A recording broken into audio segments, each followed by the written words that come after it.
আবাসিক এবং প্রতিকল্প আদালত ছেলে এবং মেয়ে বাবুরা মাঠে ঘুরতে চলে আসবে টিচারদের কাছে।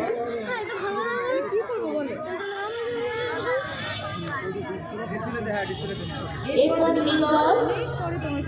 ডিম এবং আরো বিরোধী দলের বাবুরাও মাঠে ঘুরতে চলে আসবে টিচারদের কাছে। কেউ মাঠে ঘিরে আসবে না, টিচারদের কাছে যাবে মাঠের পিছন থেকে।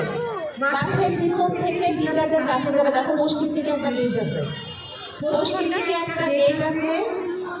নীল দল এবং আরো বিরোধী দল মাঠে আসা মানে পশ্চিম দিকে গেট আছে, ওখান থেকে তোমরা টিচারদের কাছে চলে আসবে।